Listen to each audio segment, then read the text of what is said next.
मान्यवर, ये हमारे देश की सेना, सीआरपीएफ और जम्मू कश्मीर पुलिस, ये तीनों का एक साझा बहुत बड़ा कामयाबी है, जिस पर 140 करोड़ को नाज होना चाहिए, देश की जनता को नाज। मान्यवर, मैं तो गया था वहां पर जब ये घटना हुई। दूसरे दिन इनके परिजनों को मिला था। 6 दिन की शादी वाली बच्ची विधवा होकर मेरे सामने खड़ी थी। आज तक मैं वो दृश्य नहीं भूल सकता। मगर आज सारे परिजनों को मैं कहना चाहता हूं कि मोदी जी ने ऑपरेशन सिंदूर से भेजने वालों को भी मारा और हमारे सुरक्षा बलों ने जिनको भेजा था उनको भी मारा, और एक ऐसा सबक सिखाया है कि आने वाले कई दिनों तक कोई ऐसी हिम्मत नहीं कर पाएगा। मान्यवर, मैं थोड़ा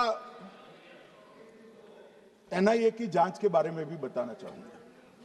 मान्यवर, जिस दिन लश्कर-ए-तोयबा ने और इसके आउटफिट टीआरएफ ने इसकी जिम्मेदारी ली, उसी दिन हमने तय कर लिया था कि ये जांच एनआईए को सौंप दी जाएगी, क्योंकि एनआईए आतंकवाद के केसों की जांच के लिए, वैज्ञानिक तरीके से जांच करने के लिए और सजा कराने के लिए महारत हासिल की हुई विश्व मान्य एजेंसी है, जिसका सजा कराने का दर 96% से ज्यादा है।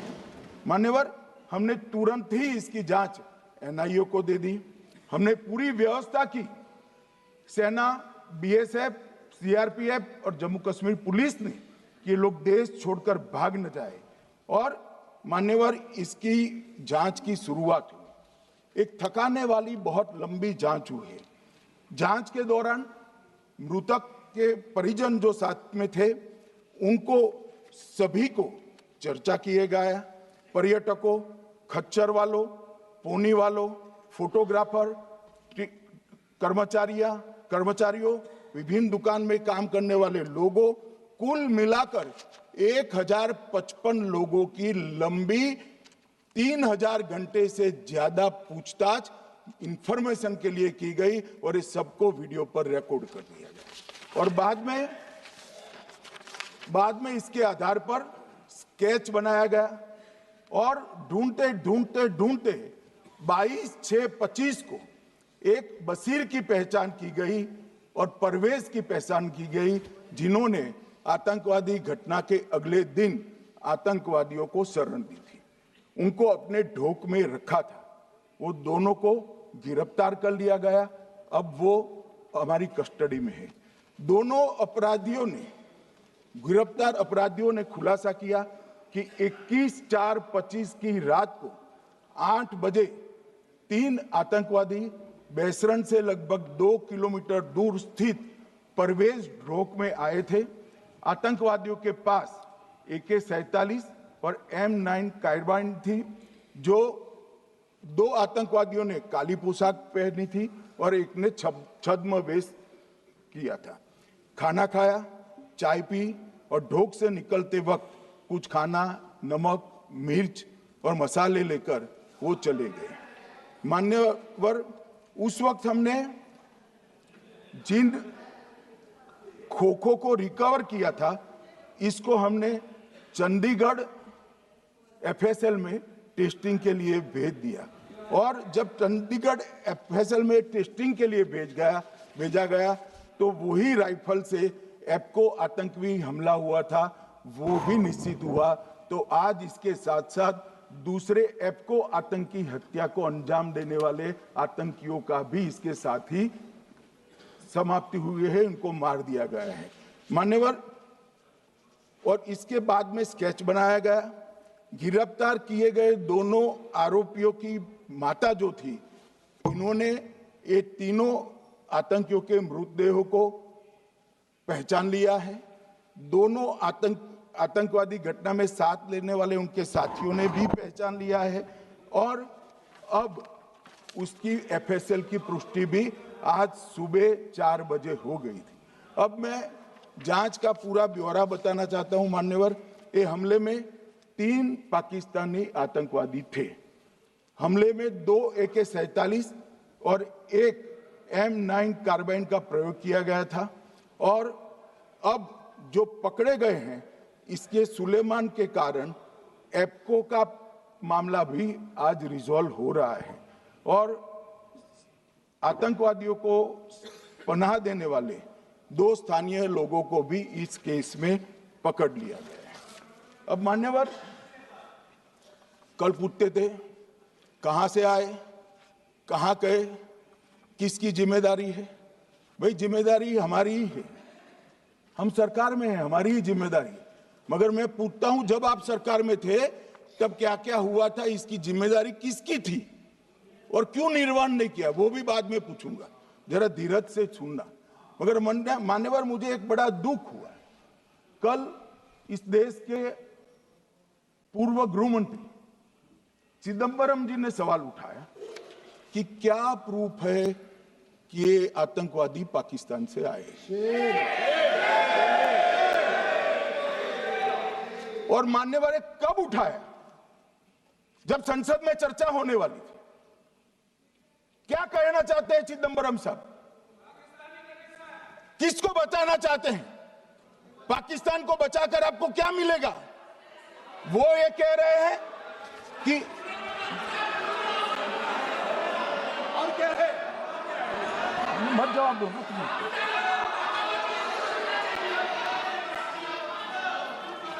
मान्यवर हमारे पास, मैं आज चिदंबरम साहब को कहना चाहता हूं, मैं आज चिदंबरम साहब को आपके माध्यम से कहना चाहता हूं, हमारे पास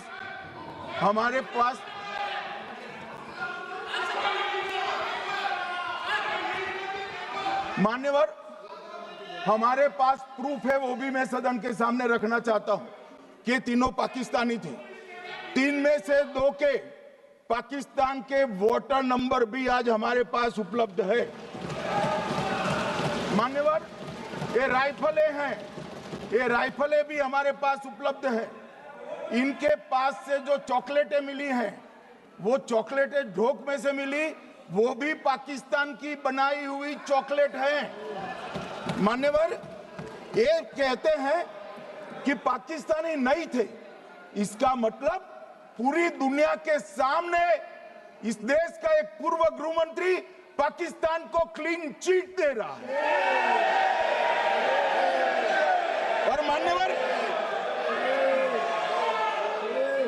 और मान्यवर वो पाकिस्तानी आतंकवादी नहीं थे ऐसा बोलकर श्री चिदंबरम अगर पाकिस्तानी आतंकवादी नहीं थे तो पाकिस्तान पर हमला क्यों किया, वो भी सवाल खड़ा कर रहे हैं।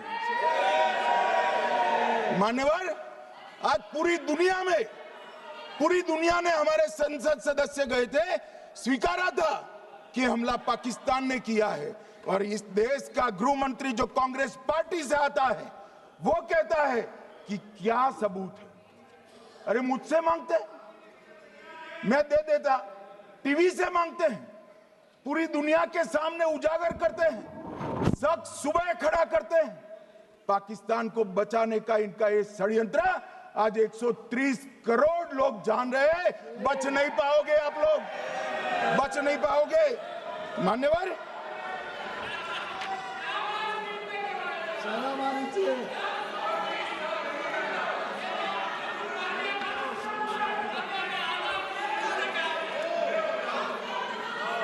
मान्यवर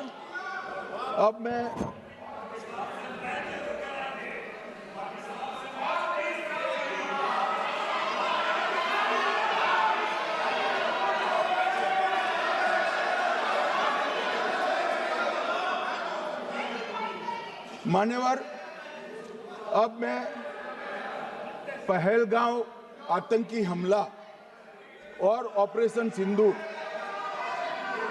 ये दोनों घटनाक्रम के लिए मान्यवर ये अभी से थक जाते हैं।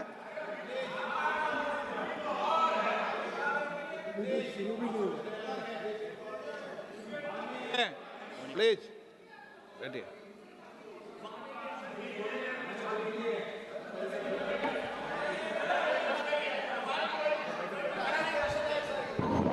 मान्यवर, मैं आपके माध्यम से कहना चाहता हूं, थोड़ा धैर्य रखे भैया, अभी तो शुरू हुआ है, अभी तो शुरू हुआ है। मान्यवर, मैं पहलगांव आतंकी हमला और ऑपरेशन सिंदूर के बारे में पूरा घटनाक्रम बताना चाहता हूं। कल ढेर सारे सवाल उठाए। वैसे तो मुझे लगता था कि कल रक्षा मंत्री जी के भाषण के बाद शायद कांग्रेस पार्टी सपोर्ट में भाषण देना शुरू करेगी और अगर थोड़ी बहुत जनता की इच्छा की परख होती तो वो ही करते, मगर नहीं करा, क्योंकि रक्षा मंत्री जी ने बहुत बारीकी से ऑपरेशन सिंदूर की सफलता, इसकी जरूरियात, इसकी प्रासंगिकता और इसके परिणाम, इसके बारे में बहुत अच्छे तरीके से सदन के माध्यम से पूरी देश की जनता के सामने रखा जाए। मगर फिर भी उन्होंने बहुत सारे सवाल किए।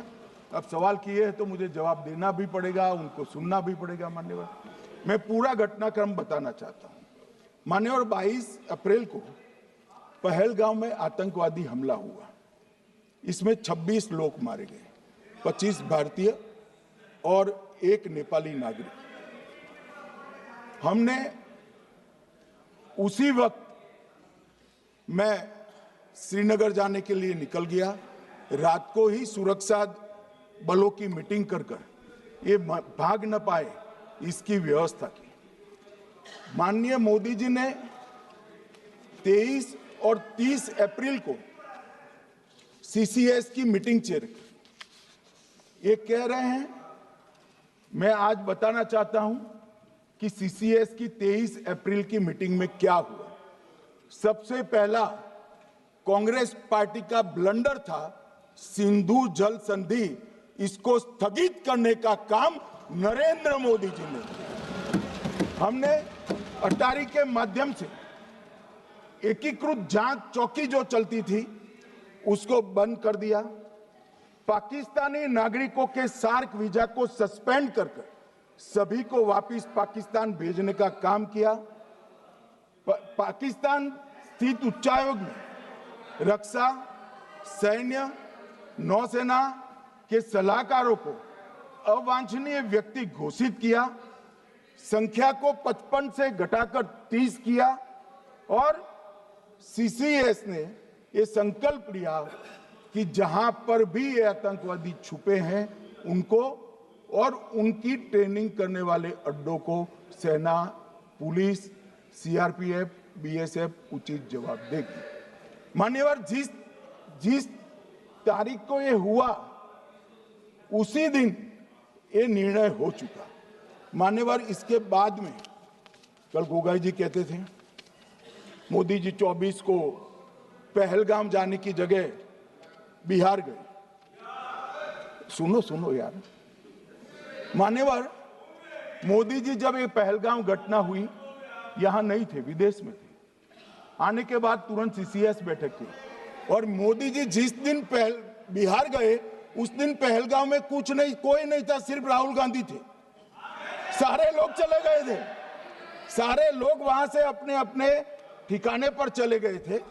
मगर इन्होंने एक बात कही, उस पर मेरी आपत्ति है। मान्यवर, उन्होंने कहा 24 अप्रैल को चुनावी भाषण किया। मान्यवर, देश का नेतृत्व करने वाले देश के प्रधानमंत्री की फर्ज होती है कि देश की संप्रभुता पर, देश के नागरिकों पर अगर ऐसा जघन्य हमला होता है तो जनता की भावनाओं के अनुरूप जवाब देना चाहिए। मान्यवर, मैं आज आपकी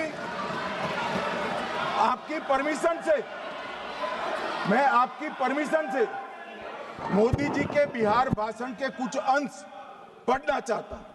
कोट अनकोट है। 22 अप्रैल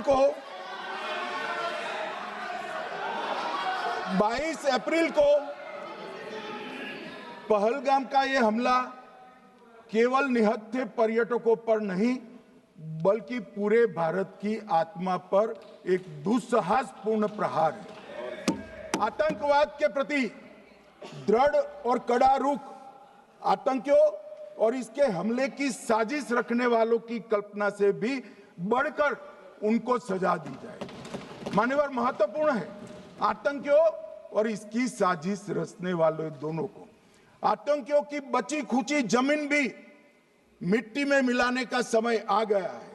140 करोड़ भारतीय इस बात के लिए एकजुट है कि आतंक के आकाओं की कमर तोड़ दी जाएगी। भारत हर एक आतंकवादी और उनके समर्थकों की पहचान करेगा, उनका पता लगाएगा और उन्हें दंडित करेगा।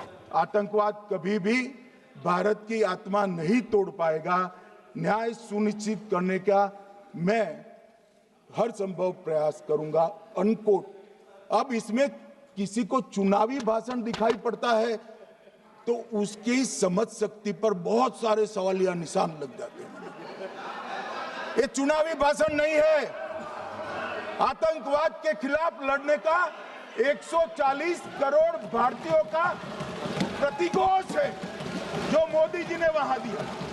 इनको चुनावी भाषण दिखाई पड़ता है। जैसे चश्मे होते हैं ऐसी ही दृष्टि होती है। मान्यवर, इसके बाद 30 अप्रैल को मान्यवर 30 अप्रैल को सीसीएस की बैठक हुई, पहले 23 को हुई थी। उसमें सशस्त्र बलों को पूर्ण ऑपरेशन की फ्रीडम दे दी गई। प्रधानमंत्री मोदी जी ने सीसीएस की उपस्थिति में रक्षा मंत्री, एनएसए और सेनाओं के प्रमुख के साथ बैठकर पूर्ण ऑपरेशनल फ्रीडम देने का काम किया और इसके बाद ये ऑपरेशन सिंदूर हुआ। मान्यवर, ऑपरेशन सिंदूर 7 मई को रात को 1:04 से 4 मिनट से 1:24 तक चला। उसमें पाकिस्तान के 9 आतंकी ठिकानों को ध्वस्त कर दिया और पूरी दुनिया ने इसके दृश्य देखे। साहब, इससे बड़ा संयमित हमला नहीं हो सकता। आजकल दुनिया में युद्ध चल रहे हैं, हम देख रहे हैं, बच्चे मर रहे हैं, महिलाएं मर रही, निर्दोष मर रहे। हमने 9 आतंकी अड्डों को समाप्त किया, परंतु एक भी सिविलियन नहीं मारा गया, केवल और केवल आतंकी मारे गए। स्थान थे मरकज सुभान अल्लाह बहावलपुर, मरकज तैयबा मुरीद के, महमूना जाया कैंप सियालकोट, अरे नाम सुनो काम में आएंगे, सरजाल camp Sialkot, and turned it upside down. Right. So today, no, one second, you're laughing. Tell me something. The next terror attack that happens, what will you do? What will you do? You'll attack Pakistan again? So now, the moment they know that you're going to attack Pakistan, they just have to do a terror attack and they know you're going. So, this government is clueless even about what deterrence means.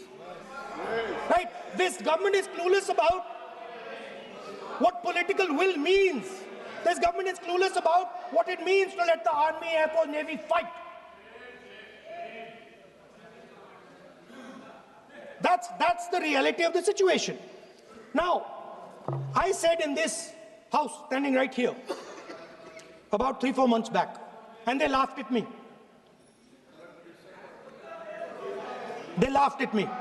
I said that please understand that India's biggest foreign policy challenge has been to keep Pakistan and China separate. And I said here that I am sad to say that you have destroyed the single biggest, most important goal of Indian foreign policy. China and Pakistan are fused like this. Okay? Now let me tell you what that means. Well, let me tell you what that means. It means sir, अगर आप समझना चाहते हैं मैं समझा दूंगा थोड़ी देर बाद, Please, समझा दूंगा सर, please, आप समझा दूंगा तो बैठ जाएंगे sir, don't worry, I am ready to do it.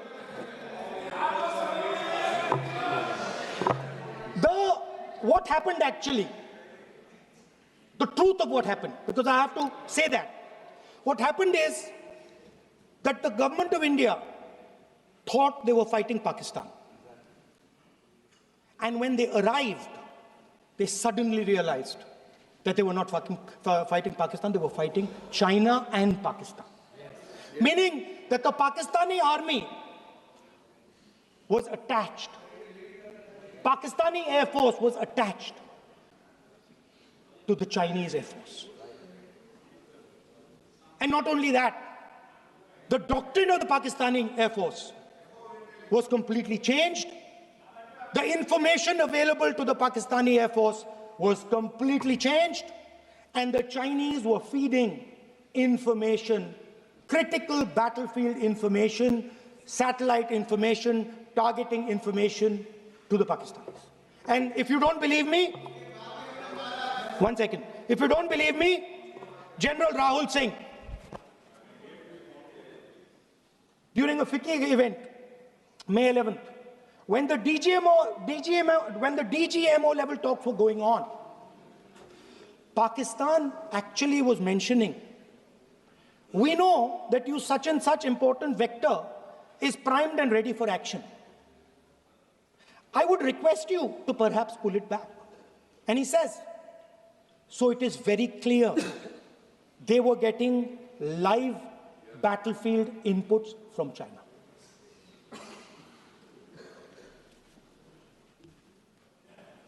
If you had listened to me here, you would not have lost those 5 planes. If you had listened to me and you had said that yes, the Chinese and the Pakistanis are fused,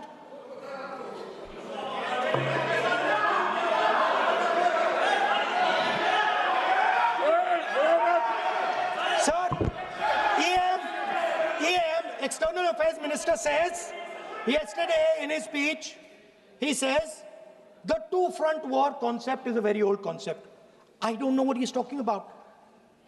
The two-front war concept is gone. It doesn't exist anymore. There is now a unified front concept where there is only one unified single front, and war is going to be held on multiple domains: space, electromagnetic, cyber, undersea, air, space, air, land, sea.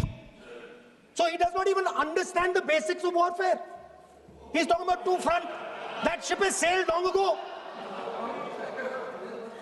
Speaker, sir, how did this integration between Pakistan and China take place? I want to make it clear. There is a center called CENTIAC, Center for AI and Computing, that was built in Pakistan with Chinese help. And the aim of the center is to integrate the Pakistani Air Force with the Chinese Air Force and make and transform the Pakistani Air Force into a network-centric Air Force. Speaker, sir, as I speak, and since 2021, Pakistani officers, strategic officers, have been embedded in the PLA's Western and Northern Theater Commands. They are sitting there, coordinating.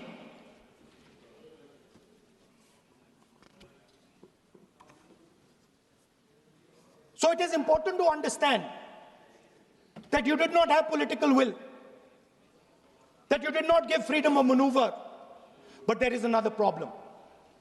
And the problem is that we are now facing not just China, not just Pakistan, but China and Pakistan fused as one militarily.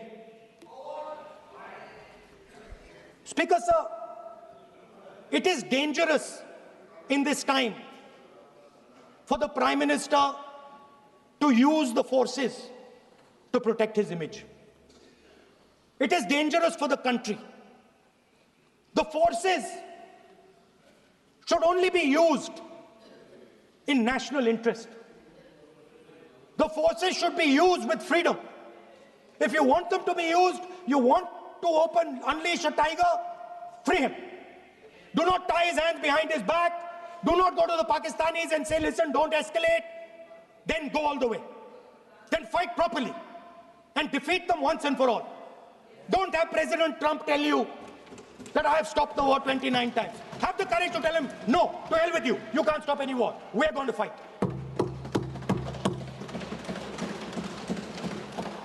Speaker, sir, there is also I don't mean to